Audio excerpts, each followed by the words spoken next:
Tiga, dua, satu, buka bukumu, kita bertemu di T-Edu. Salam jumpa kawan-kawan sekalian, ketemu lagi dalam podcast T-Education. Pada podcast edisi kali ini kita akan membahas terkait dengan perlindungan konsumen secara umum. Nah, contohnya misalnya kalau kita beli sesuatu, uang kembalian nggak ada diganti permen, itu boleh tidak sebenarnya dalam artian regulasinya. Untuk itu saya menghadirkan seorang akademisi dari Fakultas Hukum Trunojoyo Madura, Bu Dr. Uswatun Hasanah. Kita sapa terlebih dahulu, Bu Uswatun. Selamat berjumpa, Bu. Sehat? Sehat, mesti. Sehat juga para penonton. Terima kasih, Bu, atas waktunya. Tapi sebelum itu saya ucapkan terima kasih buat teman-teman sekalian yang telah mensubscribe channel ini, dan bagi yang saat ini sedang menyaksikan tayangan video ini tapi belum mensubscribe channel ini, kami mohon agar berkenan meluangkan sedikit waktunya untuk mensubscribe channel ini supaya kita bisa berjumpa dalam tema-tema yang lainnya. Baik, Bu Us, beliau adalah dosen bagian hukum bisnis di Fakultas Hukum Trunojoyo Madura, dosen senior. Mentor saya juga dulu waktu pertama ngajar di UTM, beliau adalah ketua jurusan dulu, sehingga banyak belajar dari beliaunya terkait dengan pengelolaan dan lain sebagainya.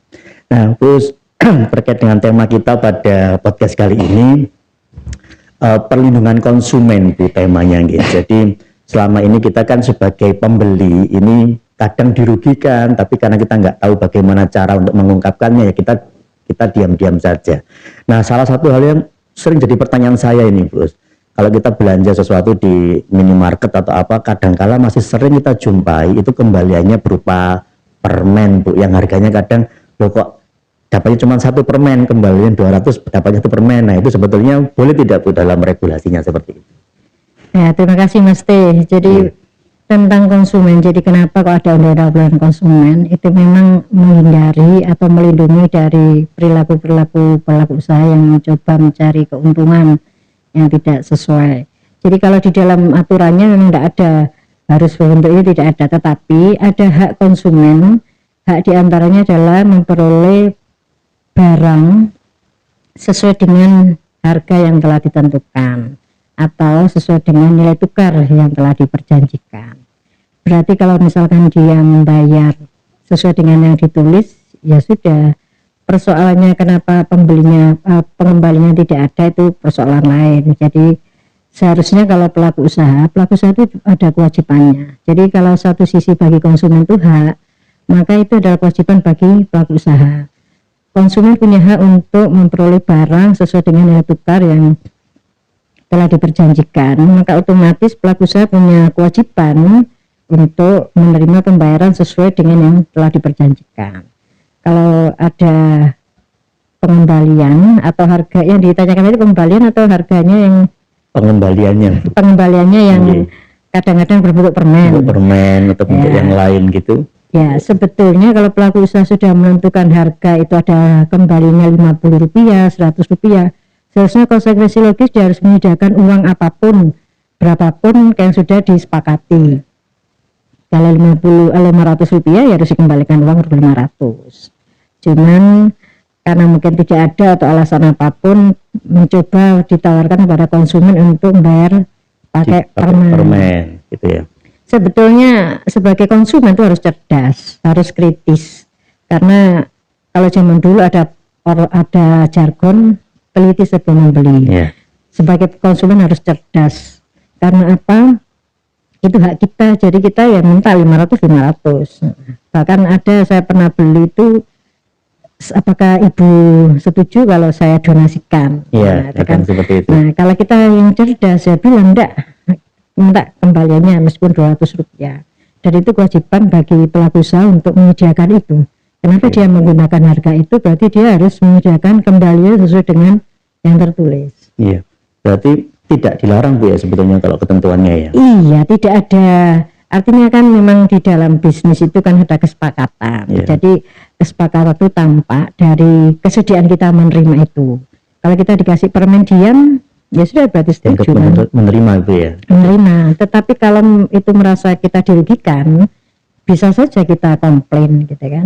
Bisa saja. Kalau cuman persoalannya kan pada orang konsumen Rp500 saja, kenapa harus biasa, tetapi gitu. Kalau kita kalikan dari 500 sekian, itu bisa nanti hukum menyediakan itu, tapi harus bergerombol rame-rame. Oh, Kalau sendiri kan masa 500 rupiah kita mau rame-rame, artinya mau komplain dengan 500 rupiah. iya. Saya Gak harus sumput Bu ya. Iya, Antara harus cari teman sebanyak-banyaknya, mungkin begitu. Jadi mungkin kita istilahnya tuh rame-rame.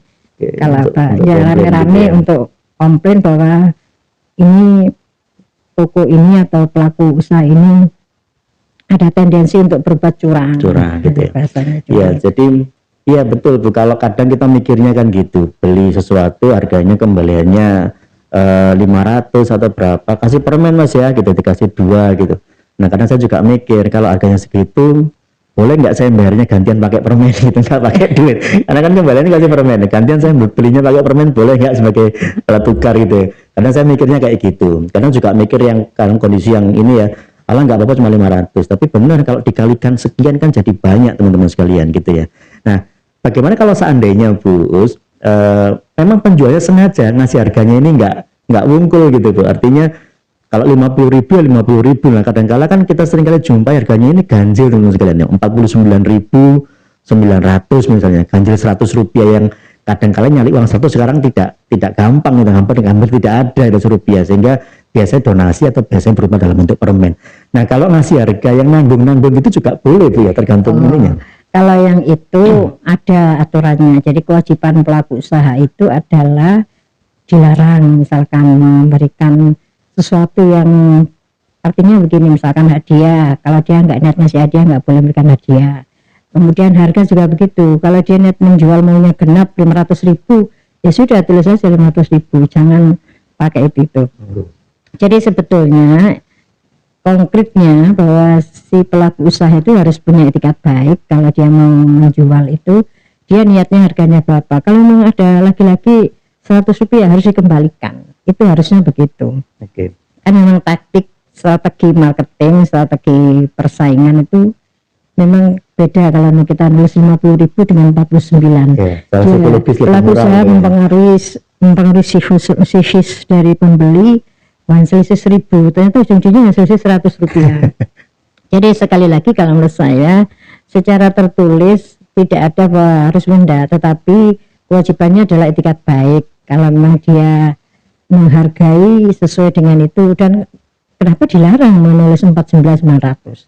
Konsekuensinya adalah ya beri kembalian yang 100 itu. Iya. Lagian, iya. Iya.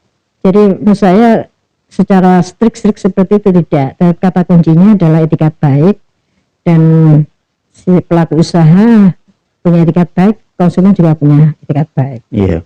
Kadang angkanya ganjil gitu Bu, apa diskonnya sekian persen, jadi kalau dijumlahkan itu hasil dikurangi diskonnya itu, saya sering kali kadang-kala belanja itu, nemeni belanja itu Bu, ngelihat struknya itu angkanya itu 38.740 perak gitu Bu. Nah ini angkanya 60 perak kan nggak ada di sini kembaliannya. Nah itu kadang terus dikasih permen gitu untuk kembaliannya. Nah kadang kita oke saja, tapi dalam hati saya berpikir ini enggak apa-apa ta, kembalian permen itu yang pertama. Tadi sampaikan Bu Us, ya enggak apa-apa semuanya, kita setuju untuk itu. Yang kedua, ya sengaja memang dikasih kembalian permen karena memang enggak ada angka kembaliannya, karena harga yang dipasang memang harganya harga ganjil.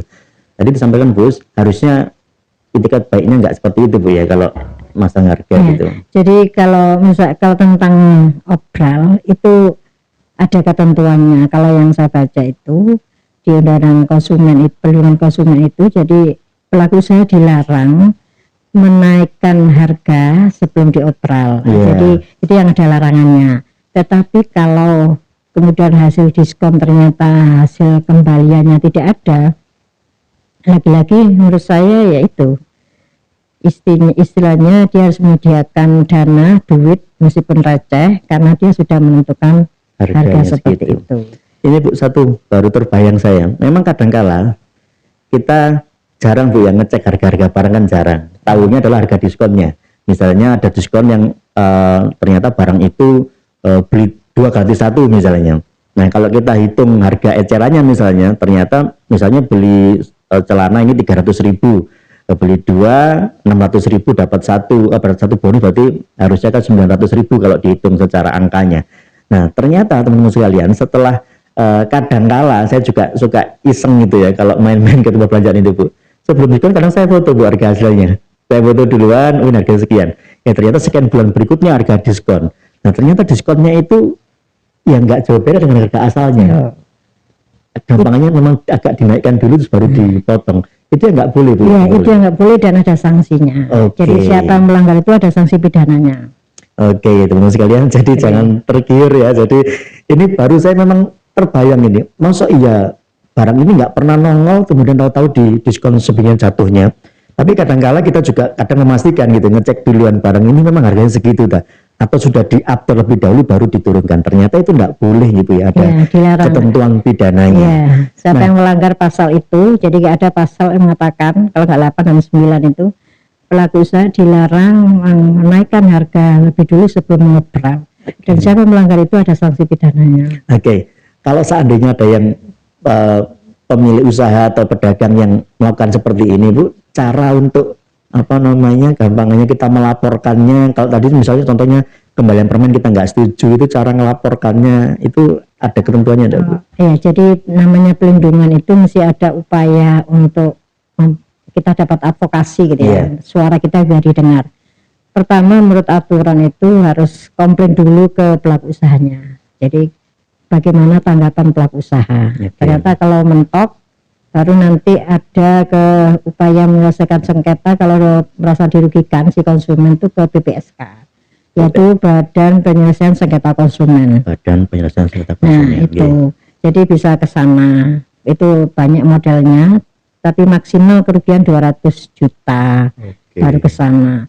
Jadi intinya kalau misalnya kalau hanya 100 rupiah begitu ya mungkin cari temen, cari temen, dikumpulkan ya. Itu ada namanya class action gitu, rame-rame gitu ya. Jadi kita betul-betul bukan saya pribadi tapi banyak orang yang punya kepentingan yang sama, sehingga baru kemudian ketahuanlah bahwa oh ternyata pelaku usaha ini curang dan itu akan paling tidak nanti nama baik. Kapan tuh ada komplain karena ada, nah ini Mas T ini sudah cerdas sebagai konsumen, jadi harapannya ada undang-undang konsumen itu konsumen jadi cerdas. Beliau sudah cerdas, begitu harga difoto berarti sudah cerdas. Kemarin tuh ada yang komplain, ternyata pada saat melihat barang harganya itu misalkan 20.000, kemudian ketika ke kasir ternyata 25.000. Nah, akhirnya kemudian di video menjadi viral. Nah, paling tidak itu mungkin kita nggak menggunakan hukum, tapi mungkin sanksi moral. Jadi akhirnya sekarang agak hati-hati rupanya. Jadi orang sudah tahu bahwa kalau beli cek dulu harga di layar, di etalase, kemudian pas di kasir juga dicek. Ternyata memang jadi konsumen itu harus cerdas. Dan itu memang tugasnya pemerintah sih sebenarnya memberikan kecerdasan itu kepada konsumen. Tugas-tugas lembaga pelindungan konsumen masyarakat yang swasta ataupun pemerintah itu harus memberikan kecerdasan.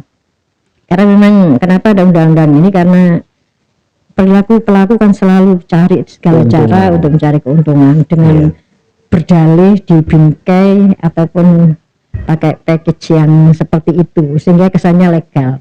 Padahal kalau ini 50.000 tapi kalau banyak ribuan orang kan dia bisa angkanya besar sekali gitu teman-teman sekalian ya. Jadi menjadi pembeli yang cerdas itu harapannya, dan podcast ini salah satunya adalah untuk menggugah kesadaran kita juga bahwa kita juga punya hak loh terkait apa yang kita beli, apa yang kita bayarkan, kita punya hak untuk itu. Kalau kita memang nggak sepakat dengan itu ya bisa kita komplain, kita kumpulkan dulu yang merasa tidak sependapat dengan itu, gitu ya teman-teman. Kemudian kita komplain baik-baik, kita minta konfirmasi dulu, minta bagaimana sesungguhnya, kalau memang perlu permintaan maaf atau bagaimana Bu kalau kayak gitu? Kan sebetulnya tanpa itu kan biasa kita lakukan di surat pembaca, di surat keluhan, curhat-curhat, di YLKI, curhat di media-media sosial, itu kan paling efektif. Tetapi sebelum itu kita baik-baik dulu, paling tidak kalau ini tidak mempan kita mungkin memberi peringatan pada pelaku gitu bahwa nanti akan saya umumkan. Nanti semua akan tahu menjadi lebih mana, lebih enak mana sebelum di media sosial kan, kemudian dirubah strategi marketingnya atau strategi penjualnya tadi sehingga konsumen tidak terlalu dirugikan. Ini juga kita mengingatkan ke teman-teman sekalian, kalau merasa dirugikan oleh salah satu pemilik usaha gitu ya, kita tidak menyarankan saudara nulis macam-macam di media sosial loh, karena sekarang jatuhnya bisa pencemaran nama baik dan menjaga martabat. Nah, baiknya yang benar dikonfirmasi, diberikan teguran kalau dengan bukti-bukti yang cukup ya, kalau memang ada dugaan kecurangan bagi pelaku usaha. Karena kalau kita tiba-tiba ngomong panjang lebar di media sosial lah, jatuhnya kita sendiri yang kena antem, Bu ya. Nah, ini juga menjadi perhatian kita semuanya. Cara menegur pun sekarang ada tata caranya, teman-teman sekalian. Kita komplain boleh, tapi ada caranya. Mungkin untuk menutup, Bu, untuk menghimbau teman-teman ini agar menjadi konsumen yang cerdas, kira-kira harus apa, Bu, kita sekarang? Ya, saudara, pertama Anda harus tahu hak saudara. Jadi sebagai konsumen tahu haknya. Pertama tahu informasi tentang barang, spesifikasi produk, kemudian harga. Kalau misalkan tidak sesuai ya kita komplain. Kita kan dilindungi oleh undang-undang, yaitu hak untuk menerima pengaduan dari konsumen itu dijamin. Kalau ada hak kita yang terrugikan, maka kita bisa komplain. Komplain sudah ada salurannya kepada pelaku usaha dulu, baru kemudian ada BPSK. Lebih puncak lagi ya ke pengadilan terakhir. Pengadilan gitu ya. Tapi semoga nggak sampai ke situ ya. Semua bisa diselesaikan dengan cara damai. Baik teman-teman sekalian, terima kasih banyak telah menyaksikan tayangan video kali ini. Terima kasih banyak Bu Us atas waktunya, atas ilmu yang diberikan kepada kita semuanya. Semoga tetap sehat selalu, semoga bermanfaat bagi kita semuanya. Semoga kita bisa berjumpa dalam tema-tema yang lainnya. Salam sehat, saya Effendi pamit, sampai jumpa. Terima kasih.